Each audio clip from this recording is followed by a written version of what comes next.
Program on TTT Talk City 91.1 FM and TTT Live online on Facebook. My name is Vidya Ramphal. On the program today, with schools and universities closed, one publishing company is offering virtual learning opportunities for students of history.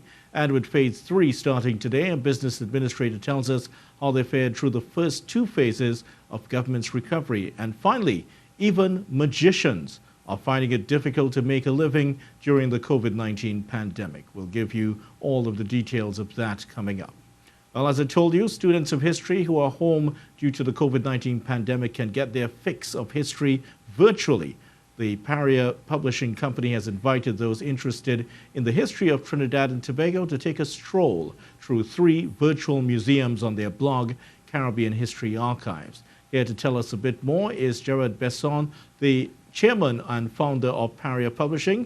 Thanks so much for joining us, Mr. Besson. Hi, thanks for having me.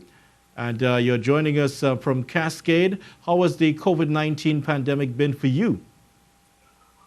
Oh, well, I've been doing a lot of cooking. Yes, I think we all have. You haven't tried the doubles, have you? No, I haven't ventured into doubles. All right. Well, eventually you might get onto it. Well, tell us about these 3 virtual museums. Which 3 are they, and how did you come about choosing these 3? Well, these are 3 of the several museums that we have done over the years. And I selected them rather in a sort of offhand manner. I know that I wanted to do the City of Port of Spain Museum because we quite often get a lot of inquiries about Port of Spain and its history and the structure of the city council over the years and that sort of thing. So I knew I wanted to do that. And then, of course, well, the exhibition at Sevilla House was something that we did some years ago. And I knew that I wanted to do that as well. And in the case of Le Bret, which is a very important museum in a lot of ways, because it is really the foundation of the petrochemical industry in Trinidad, that was definitely a must. So the choices came along in that fashion. Right. So the 3 are the Sugar Museum at Brecon Castle, Pitch Lake Museum, of course, in Le Bret, and the Museum of the History of Port of Spain. What can we see on your... That's in St. Andrews. What can we see on your blog? St. Andrews. Yes, Fort St. Andrews, that's right. Sorry. Yeah. Yeah.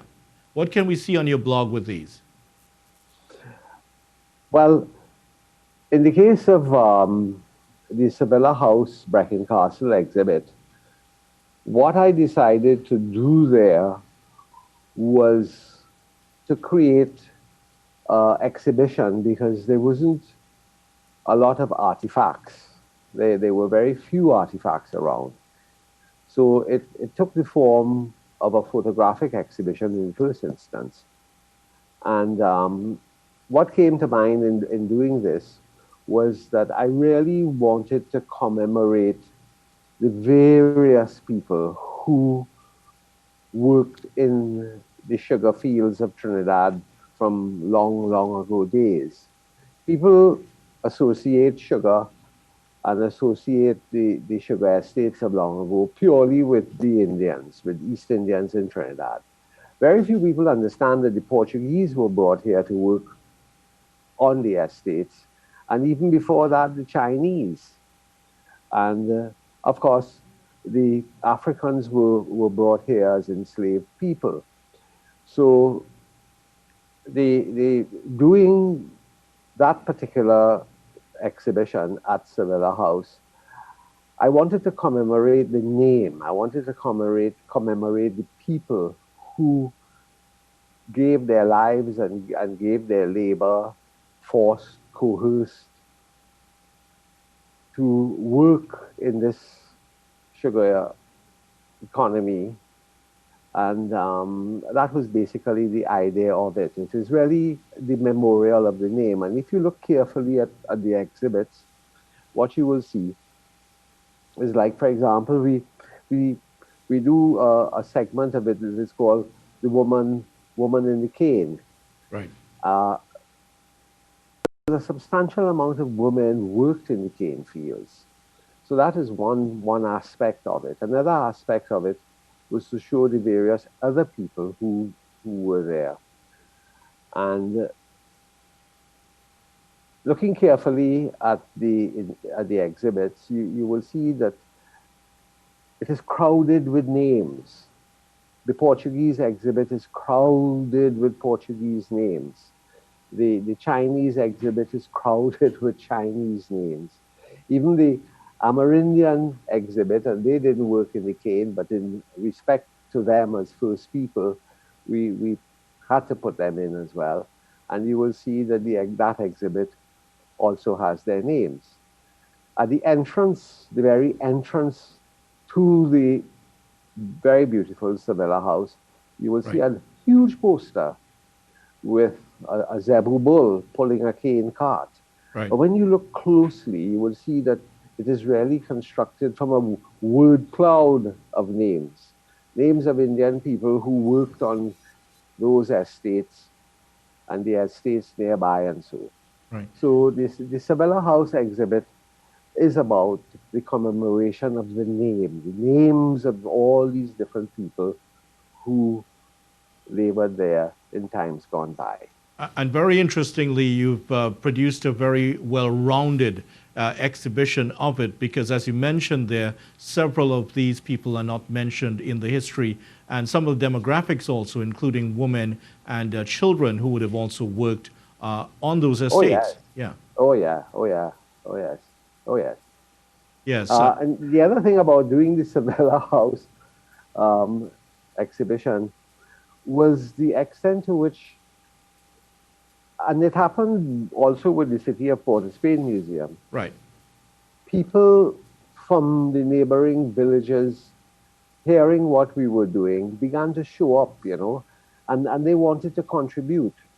One guy came with his grandfather's bike, and we actually put that as part of the exhibit. And there were other things that people brought as well. Somebody gave us a yoke, Right. and of course there was this huge wheel, stone wheel for sharpening cutlass that was on the estate that we also brought in because that was a significant thing. I mean, everybody came to that wheel. Everybody on Brecon Castle estate came to that wheel on a morning to sharpen their cutlass. And we were told by a very old lady that the turning of the wheel was a job that was given to, to pregnant women who couldn't work in the fields any longer. So they were given the job of turning this huge stone wheel for people to come and sharpen their cutlasses on. It was quite a good experience. It's very similar to doing the work on the Fort San Andres. This is a little building that is next to the lighthouse in Port of Spain, where we put the Port of Spain Museum. And this museum has not been open for some time. People show up with stuff. Eh? Yeah. This museum has not been open for some time, so it's a great way for us to see what is there. You mean the Port of Spain one? Yes, yes. Yeah, No, go ahead. You were open telling us for about some of the story there. Well, in the case of the Port of Spain Museum, the Port of Spain Museum was really the inspiration of the curator of the National Museum. This is a man by the name of Bell Lewis, Mr. Right. Bell Lewis. He was in charge of the National Museum at the time. And as a thinking person and as a feeling person, and a man who understood the nature of the reality of things, he wanted to have this museum at Fort San Andres put into place, largely because he felt that the very site where it was is a place where, close to the city gate, it was a place where a lot of traffic, a lot of people going to catch transport to go home or coming back from various places would pass through there. So it would be an opportunity to have a good audience would come from there, especially young people, children and so, Yeah, school children definitely. and so. So it was really him who inspired that particular idea. And what we did was that we really got down to the meat of the matter and showed the development, in fact, the growth of the town. Because Port of Spain is not an old place like Bridgetown, Barbados, or Kingston in Jamaica. Port of Spain is very, very recent in historical terms in the context of the Caribbean. Yeah. And its origins was basically in the mangrove swamp that lined the shore. You have to bear in mind that Port of Spain in that period looked very much like Caroni, like the bird sanctuary at Caroni. It was a mangrove shore on the Gulf of Paria. Right. So this was ground zero, and this is where we started. And we built from there and showed how at various points in time the Spanish people, the government of the day, came and set up, for all intent and purposes, a port. And the first port of Port of Spain was really the estuary of the Dry River, where the St. Anne's River, the Dry River, runs into the sea. So the first port of Port of Spain was, in fact, in the vicinity of Besson Street, somewhere around there. An ancestor, I take The it? Spanish government of the day had put a little redoubt, a little fort with 4 or 5 guns. So this was the beginning of the city of Port of Spain at the bottom of Piccadilly Street. Well, we're rapidly And running out of time at this time, but I wondered if you could just give us an idea of where students of history can access, how they can get onto the site itself. oh, that's very easy. They can look for the Caribbean History Archives. It's a blog that I have. And the 3 museums will pop right up immediately there. Oh, that will be And excellent. they can Now, have a look at it. yeah, I mean, I've read a lot from your blog itself, and it's fascinating stuff. And thank you so much, Mr. Besson, for joining us today. A pleasure.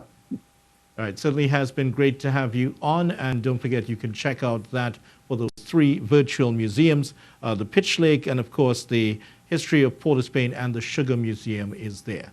Now, coming up, One Business Place, they share their experience through the first 2 phases of COVID-19. Stay with us, find out more about that when we come back.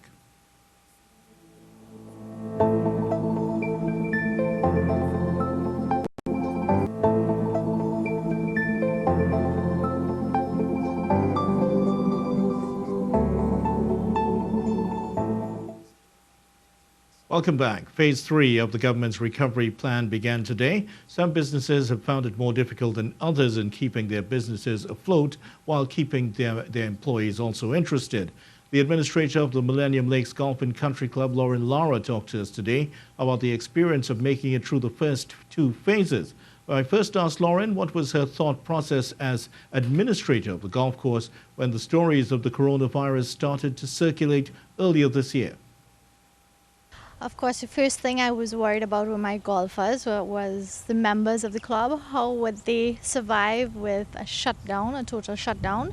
Of course, golf is also a great form of exercise for most. So my main concern, of course, for our business as well as for our members. And as the news started to filter in, you obviously would have started to make preparations for what would happen if you had to close down.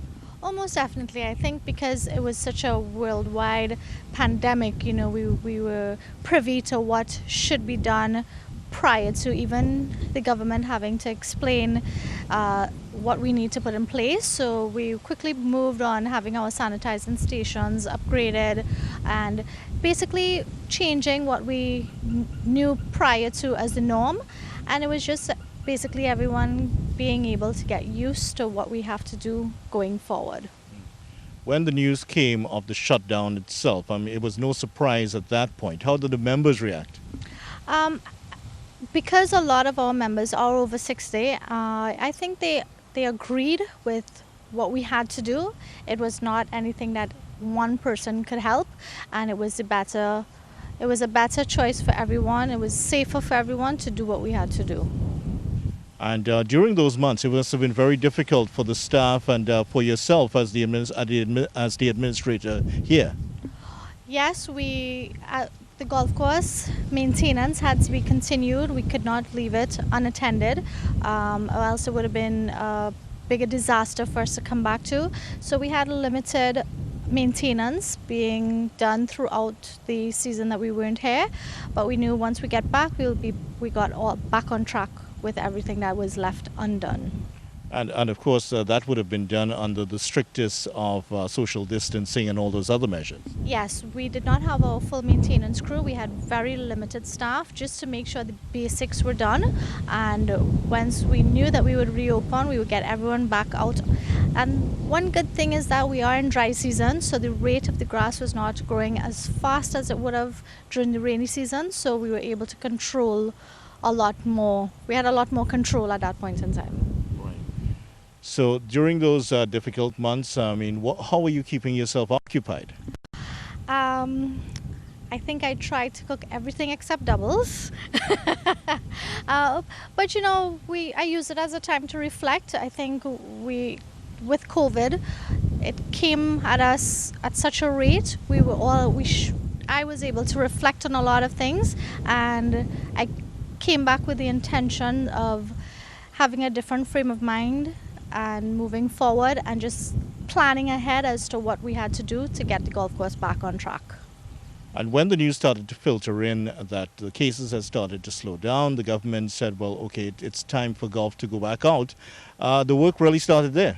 Oh, immediately. I think after the announcement was made, I got in my vehicle and we came up to the golf club, just trying to make sure everything was ready. We did not want to open without having proper regulations in place. We got in touch with all our suppliers. We had all our sinks implemented, and knowing that the golf club itself had to be closed, we had to think outside of the box. And I think we'll have to think outside of the box for a little while in order for us to continue and be safe. So since the golfers have returned, how has it been? How have they been following up in terms of the regulations? Everyone has been very, very, very responsible. Everybody is following all our protocols that we've sent out. We asked everyone to have patience. This is just to ensure that the health of everyone is covered. We still continue to follow all regulations, and of course we ask the golfers to continue. We've had a lot of changes where we only allowed one person per cart. We only have 35 carts available. So until the social distancing is relaxed a bit, we will continue to follow strict protocols. And that's something that you have adhered to all the way through. Listen to what the government has been saying and the guidance given there. Oh, definitely. We all have to play our own part in ensuring that we follow all the regulations put in place by the Ministry of Health, the CMO. We're all in this together, and for us to be able to get out of this safely, we ask that everyone continue to help us and guide us and follow our guidelines with all our regulations. And what have the golfers been saying since they've come back? Oh, everyone is just happy to be out. You know, they missed it. They realized that we need to be out here, they need to be out here, and we have not had any issues. We will eventually be able to open back the clubhouse, the facilities, the locker rooms. But for now, they all understand what we need to do to get back to that track, and everyone plays their role. Give us a little idea of what has changed itself. So there's no more practicing, for instance, and how do golfers treat it? Because I know a lot of them, when they come off the course, they'd like to have a shower or so. Right. So because of the announcement was made that the clubhouse will continue to stay closed. We send out regular emails just advising members of any changes that are made, because we've had a lot of changes within the last 3 weeks. We did a registration in the car park under a tent. Right now our clubhouse is still basically closed. The only time you come into the clubhouse is to pay. Our practice facilities should reopen soon, but again, we're just waiting on the government to give the okay, because we are one of the few sporting facilities that are able to reopen because of the regulations that we are able to put in place. And well, also, if we are to look at one or two other aspects of what has happened here, in terms of the actual playing conditions, no longer are you able to share carts, and there are one or two other regulations with the flag sticks. Right, correct. So each person has to ride their own cart. Once it is returned, we have a particular area that the carts must be returned to. We will then properly sanitize and store carts. The flag sticks, what we have done is that we've introduced styrofoam at the bottom of the flag pin, where there is little or no contact with the flag pin itself. So you just need to pick up your ball with your glove. All right, Lauren, thank you so much and for chatting with us, and all the best. Thank you, Video. And certainly a very windy day at Millennium. And just like those winds of change, the COVID-19 pandemic has brought changes in the way we live and work. For Ron Thompson, he had to change the whole way that he is working completely. Ron makes his living as a magician, working mainly with playing cards. He doesn't work on the stage, but at parties and social gatherings in small groups. This, of course, has been affected by the restrictions due to the coronavirus. Ron started the interview with us today by showing us one of his many sleight of hand tricks. Drop cards, just say stop at some point. Somewhere there, take a look at this one. We have it. Lose it in the deck. Let's start with the obvious. I want you to see the card is not on top. It's not on the bottom. You should be able to find the card. During COVID-19, Ron, you could not do any of your shows because your show is a little bit different, isn't it? It is indeed. It's a close-up nature. It's off the stage. It's one-on-one with the spectators. So you go to different crowds, different cliques in an evening gathering, and you perform very close up to them. Of course, COVID-19 changes that dynamic. You have to, of course, practice social distancing. So now I have to use my my creativity to do more mental effects and preserve that distance between performer and audience. So it's been difficult for you. How have you been making out, though? Well, you use the time to practice your moves a little bit more, get a little more creative. Downtime is not necessarily time wasted. Of course, magicians are always active behind the scenes, and it gave me a lot of time to practice and reflect. And during that downtime, did you discover any new tricks? To be seen. Don't want to give away too much too early, but definitely I got some new moves into my arsenal, and I think you will see some of them soon.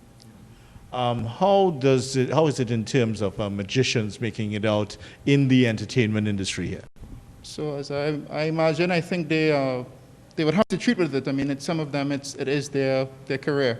So I think they're going to have to adapt.